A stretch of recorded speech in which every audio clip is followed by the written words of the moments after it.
뭐 애 하나 생긴다고 크게 달라지겠어? 과연 그럴까? 제가 잘 도와드리겠습니다. 딸내미가 최고다. 너무 이쁘잖아. 사부님, 저도 제 딸 보고 싶어요. 저 지금 뭐랄까노?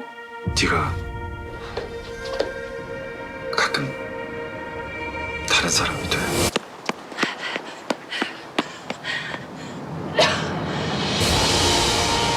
아영아, 사실은 다 제 잘못이에요. 지영 씨 부족해서 그런 거 아니야.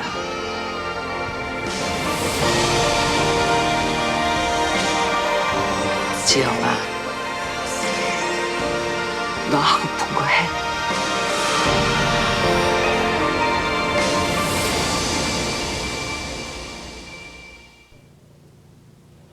네, 오늘 이야기를 나눌 문화 속 법률 영화는 82년생 김지영입니다. 많이들 아실 텐데요.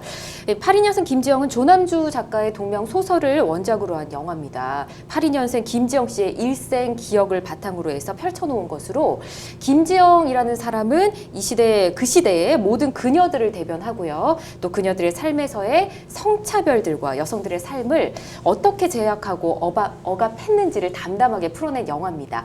이 영화가 굉장히 중요한 게 원작인 책이요. 2018년 11월에 출간 2년여 만에 100만 부를 돌파했습니다. 그래서 2009년에 엄마를 부탁해라는 책이 100만 부를 돌파했다가 그 이후 처음으로 또 100만 부를 돌파한 책이 됐었는데 한국 소설 중에서요.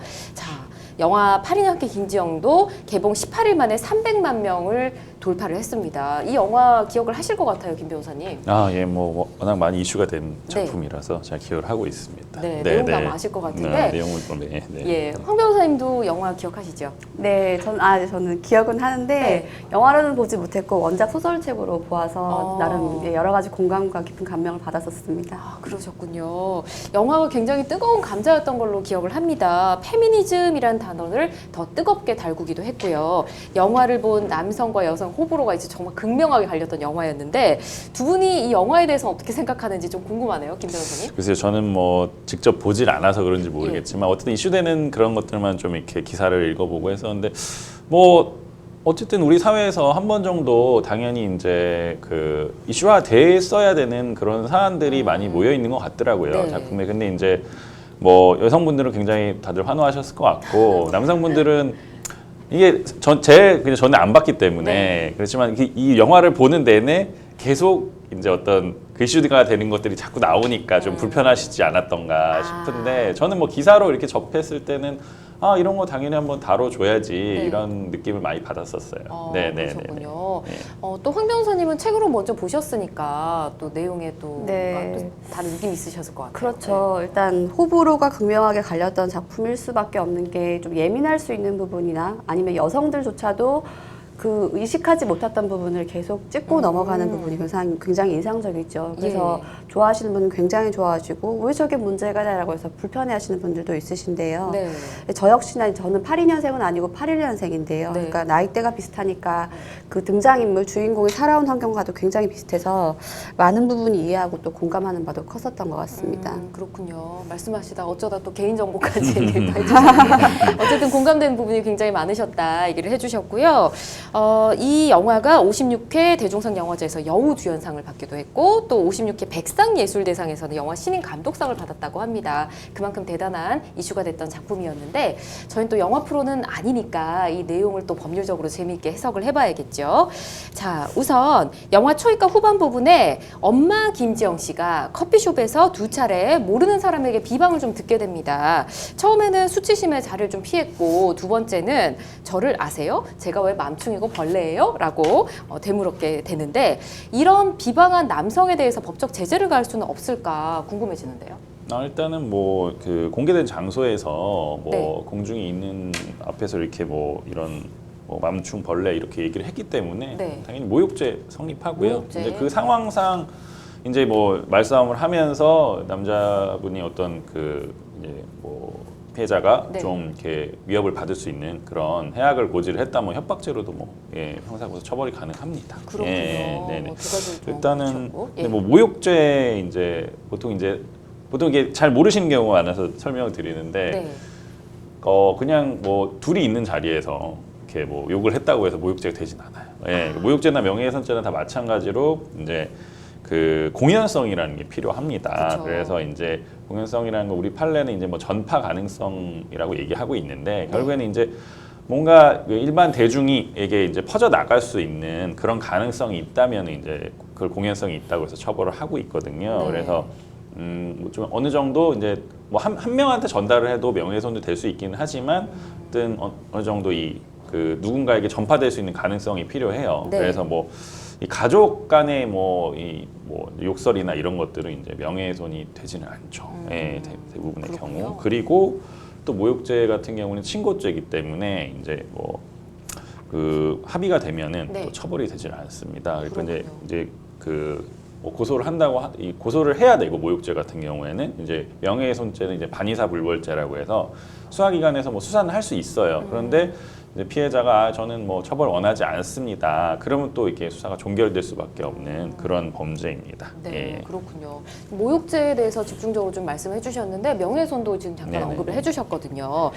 영화에서 주부를 향해 비방은 했지만 뭐 이렇게 우리가 구체적으로 아는 쌍욕이라든지 이런 건 하진 않았어요. 사실은 뭐 맘충, 벌레 이런 단어를 써서 주인공이 화가 났었는데 이게 명예훼손죄는 되는지 좀 구체적으로 알아볼까요? 네, 일단 명예훼손죄라는 것은 공연성을 구성 요건으로 하기 때문에 공연성이 인정되지 않는다면 성립되지는 않는 겁니다. 네. 그리고 불특정이거나 다수가 인식할 수 있는 상태가 아니더라도 단지 전파 가능성만 있다라고 하면 공연성이 인정될 여지가 있으나 뭐 본인만 들었다고 하면 전파 가능성이 인정되지 않으므로 따라서 공연성까지도 부정될 것 같습니다. 그렇군요. 일단 이렇게 이 내용을 먼저 알아봤고요.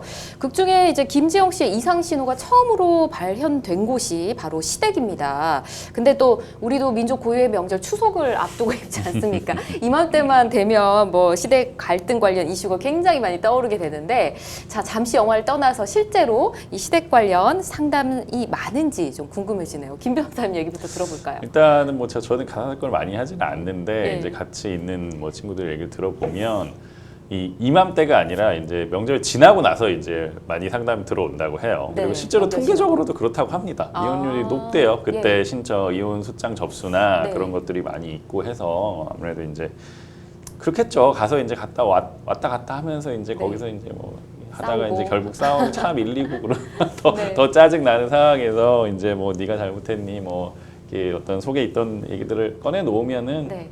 그런 게 이제 홧김 이혼 뭐라고 보통 얘기하는 것 같은데 네. 그런 게 발생하는 것 같아요, 실제로. 아, 예, 네, 실제로 네.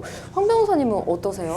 왠지 그러니까 상담을 저는 해 가수 보셨을 것 사건을 같은데. 좀 예. 하긴 하는데 많이 하는데 그러니까 언론에서는 명절이 지나면은 급격히 상담이 늘어난다라고 말씀은 하시는데 네. 아직까지는 82년생 김지영 씨도 그렇고 아니면 저희들도 그렇고 이혼이라는 문제가 굉장히 무겁거든요. 네. 사회 편견이나 여러 가지를 맞닥뜨려야 되기 때문에 네. 이렇게 뭐 명절이 지나면 급격히 늘어난다거나 그런 것보다 전 전반적으로 항상 많은 문제인 것 같아요. 그러니까 명절 이후든 이전이든 항상 있는 것 같고 네. 뭐 극한 사례를 보면은 사실 저희 세대까지 내려오면은 그렇게까지는 잘 안 하죠. 이제 이미 다 그렇죠. 의식이 좀 있으니까. 많이 바뀌었잖아요, 옛날보다는. 네, 맞아요. 네. 근데 이제 황혼이혼 사례를 들어보면은 이게 언제적 일인가 싶을 정도가 좀 많죠. 뭐 예를 들면은 시모께서 네. 같은 여성입니다. 시모께서 뭐 돼지고기와 정부미로는 먹을 수가 없으니 당장 밥상을 다시 차리라면서 밥상 엎으시거나 정부미부터 오. 옛날 얘기죠. 예. 그래서 정부미, 예. 소고기와 일반미를 울면서 장 보러 가서 사오셨다라거나 여러 가지 참 눈물 없이 들을 수 없는 여러 이게 가지. 실제 상담 사례인 거죠? 네, 맞습니다. 예. 의뢰인분들의 이야기가 참 많죠. 그래서 명절 이후라고 급격히 늘어난다기보다는 늘 여성들이 안고 가는 문제가 좀 아직은 많은 것 같습니다. 그렇군요. 그래도 계속해서 뭐 의식이 변화되고 있으니까 점점 더 이런 문제 줄어들었으면 하는 생각을 좀 해봅니다. 자, 그럼 다시 영화로 돌아오도록 하겠습니다. 영화에서 명절에 며느리 홀로 고군분투하는 모습이 그려지다가 이 김지영 씨가 엄마로 좀 빙의를 하게 되죠. 그래서 시댁에 대한 불만을 쏟아내게 되는데 영화에서는 이제 남편인 공유 씨가 상황을 알기 때문에 잘 수습을 합니다. 근데 현실에서는 이런 공유 같은 남편이 없지 않겠습니까? 네. 그렇기 때문에 명절에 시댁에 갔다가 고부 갈등이 극에 치달아서 뭔가 이제 또 남편이 여기서 뭐 시어머니 편을 든다 이러면 또 싸우게 되지 않습니까? 요게 이혼 사유가 되긴 될까요? 실제로 뭐 고부 갈등이나 장서 갈등이 이혼 사유로 많이 요즘에는 되는 것 같더라고요. 그래서 통계청에서 발표된 또그 최근 5년간 이혼 통계에 따르면 네. 설과 추설 명절 직후인 2, 3월과 10월에서 11월의 이혼 건수가 직전 달보다 평균 11.5% 늘어난 굉장히 것으로 많이 나타나고 늘어나네요. 있대요. 네. 통계적으로. 그래서 뭐 명절 이후 이혼이 급증하는 이유로 뭐 배우자 갈등도 있지만 네. 여기 또 장서 갈등, 고부 갈등도 요즘에는 주된 이혼 이유 중에 하나로 많이 생겼다고 합니다. 그렇군요. 예. 황 변호사님은 뭐 예, 추가로 고부 갈등, 장서 갈등은 실제 이혼 성립에 큰 영향을 미치고 예. 민법 제840조 제3항 배우자 또는 그 직계존속으로부터 심히 부당한 대우를 받았을 때 혹은 제4항 자기의 직계존속이 배우자로부터 심히 부당한 대우를 받았을 때에 해당하게 됩니다. 네. 따라서 재판상 이혼이 가능하며 여기에 입증 여부에 따라서 제3자를 상대로 즉 직계존속들인 거죠. 상대로 위자료 청구 소송도 가능하게 됩니다. 그런데 네. 이제 단순히 명절에만 과도한 업무의 부담에 시달리고 고부 갈등을 겪는 정도로는 재판부가 이혼을 허락할 가능성이 높지 않을 수도 있을 것 같습니다. 일시적이라고 한다면요. 예. 고부 갈등의 스트레스가 이혼 사유를 작용하기 위해서는 남편의 직계존속인 조부모, 부모로부터 지속적인 폭언 등 부당한 대우를 받아왔다. 즉 지속적인 부당한 대우를 받아왔다는 점에 대해서 주장이 좀 꼭 필요할 것 같습니다. 그렇군요. 그럼 영화 속에서 시어머니가 뭐 남편 육아휴직 쓰게 하냐는 식으로 며느리한테 막 뭐라고 했던 그 장면이 기억이 나는데 요게 지속적으로 스트레스를 준다면 이혼 사유가 될 것 같기도 합니다. 또 그리고 이 영화에서 가장 화가 났던 부분이 회사 화장실 몰카 사건이 있었는데 얼마 전에 개그맨 모 씨도 이런 일을 당해서 이렇게 굉장히 큰 처벌을 받았다 이런 얘기를 저희가 들었었는데 실제로도 회사 내에서 이런 화장실 몰카 사건이 좀 일어나는지 궁금하네요. 사실 많이 일어납니다. 많이 일어나고 뭐 회사뿐만 아니라 제가 이제 그 피해자 이제 성범죄 피해자 국선 변호사 일을 좀 하는데 네. 이런 촬영 사건 굉장히 많이 들어오고요. 예. 예. 뭐 사내에서도 있고 그다음에 그냥 공중 화장실 뭐 그런 데도 있고 뭐 그냥 화장실도 아니고 그냥 뭐 지하철 플랫폼 이 이제 에스컬레이터 있잖아요. 네네. 예, 그러면 이제 그런 데서 그냥 뒤에서 사진 찍고 뭐 그런 경우는 굉장히 많아서 예. 사실 뭐 아직 저는 사내에서 뭐 몰카 사건은 못 봤는데 당연히 더 많지 않을까 싶어요. 그렇군요. 황 변호사님은 뭐 사내 몰카, 뭐 화장실 몰카 이런 거 들어보셨나요? 네, 충분히 많이 들어봤죠. 예. 그러니까 말씀 주신 것처럼 사내는 물론이거니와 뭐 점점점 진화하는 것 같아요. 뭐 진화하는군요. 화장실 같은 네. 경우에는 식당 화장실 중에 아직 이렇게 식당 화장실 제대로 구비되지 못하면은 남녀가 같은 공간에 이렇게 칸막이만 있는 그런 식당이 그렇죠, 좀 그렇죠. 있는데 네. 그런 경우에 옆 칸에서 이렇게 밑에서 계속 찍고 있는다거나 아니면 원룸촌에서 이렇게 반지하에 사는 여성들을 노리고는 그 여성이 자고 있을 때 이제 여름철에 촬영을 한다거나 너무너무 많죠. 네. 예, 많습니다. 심각하네요. 근데 또 이 공유가 다니는 회사 남성 직원들이 그 SNS에서 방을 만들어서 뭐 야한 사진 돌리고 이런 것도 있다고 하는데 이런 경우 당연히 안 되는 거 아닙니까? 네, 뭐 이게 디지털 성범죄에 해당하죠. 그래서 예. 디지털 기기와 정보통신 기술을 매개로 온오프라인 상에서 이제 발생하는 범죄를 요즘에 그냥 뭐 법률적인 용어는 아니고 이제 예. 통칭 디지털 성범죄라고 많이 합니다. 예. 그래서 이거는 상대방의 동의 없이 상대방의 신체를 촬영하거나 네. 촬영된 영상물을 동의 없이 뭐 유포하게 되면은 뭐 그리고 또는 또 이제 뭐 사이버 공간에서 이 자기들끼리 유포하는 거잖아요. 네. 영상이나 사진 같은 걸 유포하고 뭐 그런 경우에는 이제 그 성폭력 범죄 처벌에 의한 특례법에 따라서 네. 처벌이 됩니다. 당연히 대표적인 처벌이 사례가 텔레그램 엠번방 사례기도 하고 그다음에 또 그 정모 씨 그 네. 이제 단톡방이 또 있었죠. 그래서 연예인들끼리 이제 공유하다가 그러다 다 처벌 받으셨죠. 네. 알겠습니다. 네네. 자, 그럼 디지털 성범죄도 성폭력 범죄 한 유형에 들어가는 거겠죠? 네, 물론입니다. 디지털 성범죄가 기존의 성폭력과 가장 다른 점은 예. 피해자에게 직접적인 신체적 피해가 없고 신체적 가해가 없이 발생한다는 점인데 네. 전 세계가 인터넷으로 연결되어 있는 지금의 세상에서 네. 그 피해는 비단 신체적 가해가 없다 하더라도 무제한으로 확대된다는 점이 디지털 성범죄의 가장 큰 특징이라고 볼 수 있을 것 같습니다. 한번 유포가 되기 시작하면 영구 삭제는 거의 불가능해서 그렇죠. 사생활 침해뿐만이 아니라 피해자에게 아주 치명적인 피해를 가한다는 게 가장 큰 문제점인데요.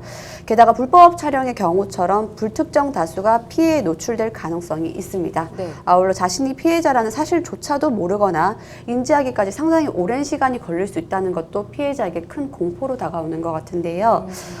불법 촬영, 그렇습니다. 그리고 디지털 성범죄의 경우에는 성폭력 범죄의 한 유형이기 때문에 네. 성폭력 범죄와 마찬가지로 징역형과 벌금형 등으로 처벌받는 이 외에도 네. 수강명령이나 치료 프로그램 이수 명령, 그다음에 신상정보 등록, 신상정보 공개에 이르기까지 여러 가지 처분을 받을 수도 있는 것입니다. 그렇군요. 뭐 이렇게 여러 가지 처분 얘기를 해주셨는데 처벌 조항을 좀 저희가 한번 들어볼까요? 예, 뭐 이렇게 줄여서 성폭법이라고 예. 하는데 이 성폭법에서 14조 1항 그래서 다른 사람의 신체를 동의 없이 촬영한 경우에는 이제 카메라 이용 촬영죄로 5년 이하의 징역 또는 3천만 원 이하의 벌금형으로 처벌될 수 있고요. 네. 그다음에 사람의 신체를 촬영한 영상물을 허락 없이 온라인상에 업로드하거나 SNS로 다른 사람에게 전송하거나 출력하여 유포한 경우에는 같은 조 2항 유포죄 네. 그리고 5년 이하의 징역 또는 3천만 원 이하의 벌금형으로 처벌이 될 수 있습니다. 그리고 영리 목적이죠. 돈을 벌기 위해서 유포한 경우에는 처벌이 가중되어서 7년 이하의 징역 네. 처벌됩니다.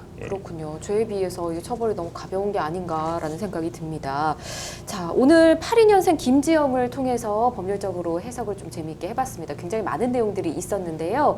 이외에도 법률로 풀어보고 싶은 영화나 동화, 뭐 기타 등등 각종 문화들이 있다면 법률방송 홈페이지에 남겨주시기 바랍니다. 저희가 변호사님들과 함께 재미있게 풀어보도록 하겠습니다. 여러분께서는 지금 생방송 법률 상담 함께하고 계십니다.